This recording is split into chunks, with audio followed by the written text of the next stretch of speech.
मैं जयललिता ईश्वर की शपथ लेती हूँ कि मैं विधि द्वारा स्थापित भारत के संविधान के प्रति सच्ची श्रद्धा और निष्ठा रखूंगी।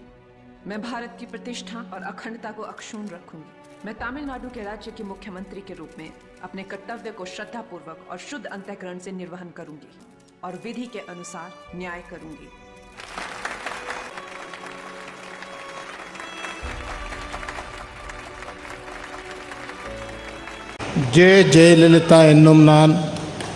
ஜெயலலிதா என்னும் நான் தமிழ்நாட்டு அரசின் முதலமைச்சர் என்ற முறையில் எனது கவனத்துக்குள்ளாவதும் தெரிய வருவதுமான எந்த பொருளையும் முதலமைச்சரின் கடமைகளை உரியவாறு நிறைவேற்ற தேவையான அளவுக்கன்றி ஒருவரிடமோ பலரிடமோ உறுதிமொழிகிறேன்.